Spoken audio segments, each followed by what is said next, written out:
नमस्ते। आज के इस एक्सप्लेनर में आपका स्वागत है। अगर आरआरबी, एनटीपीसी, ग्रुप डी या एएलपी जैसे रेलवे एग्जाम्स आपके टारगेट पर हैं, तो आज का ये टॉपिक मिस करने वाला बिल्कुल नहीं है। आज हम बायोलॉजिकल टिश्यूज यानी जैविक ऊतकों को डायग्राम्स और इमेजेस के जरिए बिल्कुल डिटेल में समझेंगे। जनरल साइंस सेक्शन में यहाँ से 1 या 2 मार्क्स तो पक्के आते ही हैं। तो चलिए सीधे पॉइंट पर आते हैं और शुरू करते हैं। आज के इस एक्सप्लेनर में हमारी जर्नी इन 5 स्टेप्स में आगे बढ़ेगी। पहले टिश्यूज और हिस्टोलॉजी का बेसिक इंट्रोडक्शन, फिर प्लांट टिश्यूज में ग्रोथ और परमानेंट स्ट्रक्चर्स को समझेंगे, उसके बाद एनिमल टिश्यूज के चारों पिलर्स और आखिर में एग्जाम क्लियर करने के लिए कुछ सुपरहिट ट्रिक्स। तो चलिए सबसे पहले अपने पहले सेक्शन की तरफ बढ़ते हैं, introduction to tissues and histology.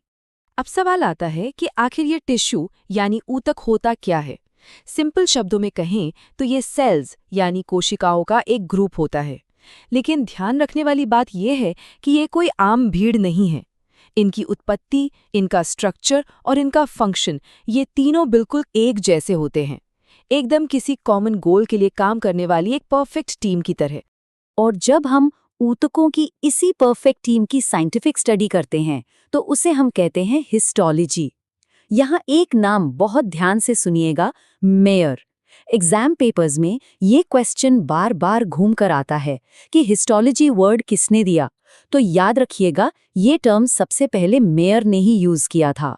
आगे बढ़ते हैं अपने दूसरे सेक्शन पर, plant tissues the growth foundation.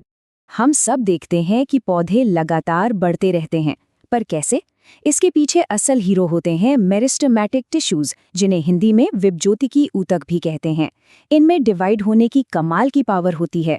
इन्हें हम 3 पार्ट्स में बांट सकते हैं। पहला, एपिकल मेरिस्टेम, जो बिल्कुल जड़ और तने के टॉप पर होता है, जिससे उनकी लंबाई बढ़ती है। दूसरा है लैटरल मेरिस्टेम, जैसे कैम्बियम, ये पेड़ की मोटाई या चौड़ाई बढ़ाने का काम करता है। और तीसरा, इंटरकैलरी मेरिस्टेम, ये पत्तियों के बेस या नोड्स पर मिलता है, जैसे घास में, जिससे लंबाई तेजी से बढ़ती है। अब आते हैं तीसरे सेक्शन पर, प्लांट टिश्यूज में परमानेंट स्ट्रक्चर्स। एक वक्त के बाद जब ये मेरिस्टेमेटिक सेल्स डिवाइड होने की क्षमता खो देते हैं तो वो परमानेंट यानी स्थायी ऊतक बन जाते हैं। इनके 3 मेन टाइप्स होते हैं। पहला, पैरेन्काइमा, इसका मुख्य काम फूड स्टोर करना है। और अगर पौधा पानी में है तो इसे एरेन्काइमा कहते हैं, जिसकी मदद से वो पानी पर तैर पाता है। दूसरा है कोलेनकाइमा, तेज आंधी आने पर पौधे की टहनियां बिना टूटे कैसे झुक जाती हैं, इसी कोलेनकाइमा के लचीलेपन की वजह से। और तीसरा है स्क्लेरेनकाइमा, ये डेड सेल्स होते हैं जिन पर लिग्निन की कोटिंग होती है, जो इन्हें बेहद कठोर बनाती है। परमानेंट टिश्यूज में ही हमारे कॉम्प्लेक्स टिश्यूज भी आते हैं, जो पौधों का ट्रांसपोर्टेशन सिस्टम चलाते हैं। इनमें जाइलम और फ्लोएम का नाम सबसे ऊपर आता है। कंफ्यूज बिल्कुल नहीं होना है, इसकी एक जबरदस्त ट्रिक है। जाइलम साउंड करता है जल जैसा, राइट? तो जाइलम का काम है जड़ों से जल और मिनरल्स ऊपर ले जाना। और फ्लोएम साउंड करता है फल या फूड जैसा, तो इसका काम है पत्तियों में बने फूड को पूरे पौधे तक पहुंचाना। जाइलम से जल, फ्लोएम से फल, बहुत आसान है। पौधों की बात हो गई तो अब रुक करते हैं अपने चौथे सेक्शन की तरफ, the 4 pillars of animal tissues. Animal और ह्यूमन बॉडी मुख्य रूप से 4 तरह के टिश्यूज पर खड़ी है। पहला पिलर है एपिथेलियल टिश्यू, ये एक प्रोटेक्टिव कवर की तरह है, जैसे हमारी स्किन और अंगों की इनर लाइनिंग। दूसरा है कनेक्टिव टिश्यू, जो पूरी बॉडी को जोड़ने और सपोर्ट करने का काम करता है। ब्लड, बोन्स और लिगामेंट्स इसी के अंडर आते हैं। तीसरा है मस्कुलर टिश्यू, जिसका सीधा कनेक्शन मूवमेंट से है।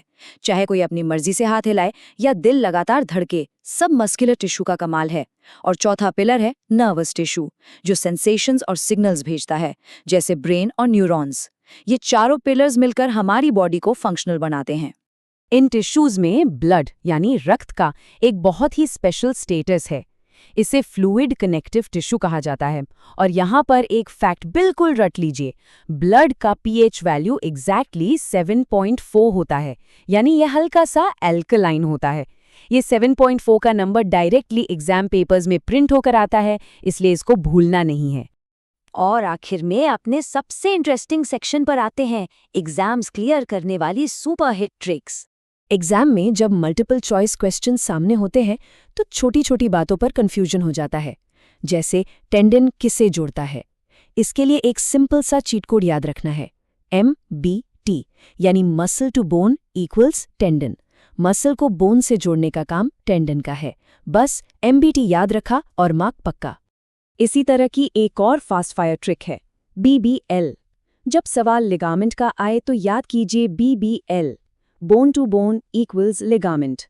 एक हड्डी को दूसरी हड्डी से हमेशा लिगामेंट ही जोड़ता है। MBT और BBL ये दोनों ट्रिक्स टेंडन और लिगामेंट के किसी भी सवाल को कभी गलत नहीं होने देंगी। चलिए अब इन दो बिल्कुल सीधे सीधे वन लाइनर्स को देखते हैं जो ना जाने कितनी बार रिपीट हुए हैं। पहला, नारियल का बाहरी कठोर छिलका किस चीज का बना होता है? इसका डायरेक्ट आंसर है स्क्लेरेनकाइमा। और दूसरा, पौधों में जो झुकने वाला लचीलापन होता है वो किस वजह से होता है? इसका जवाब है कोलिनकाइमा। इन्हें तो डायरेक्ट ऐसे ही याद कर लेना चाहिए क्योंकि ये बिल्कुल वैसे ही पूछे जाते हैं। आज इस एक्सप्लेनर में प्लांट और एनिमल टिश्यूज के हर जरूरी एस्पेक्ट को काफी डिटेल में कवर किया गया है। लेकिन जाने से पहले जरा इस बारे में सोचिए, कैसे एक फ्लूइड कनेक्टिव टिश्यू यानी खून की एक छोटी सी बूंद एक इतने कॉम्प्लेक्स जीव के हर सिंगल सिस्टम को जोड़कर रखती है और उसे जिंदा रखती है। ये माइक्रोस्कोपिक सेल्स का नेटवर्क सच में किसी चमत्कार से कम नहीं है। इस पूरे टॉपिक को डायग्राम्स और इमेजेस के जरिए थॉरली रिवाइज जरूर कीजिएगा ताकि एग्जाम्स की पक्की तैयारी होती रहे, बेहतरीन सीखते रहें और आगे बढ़ते रहें।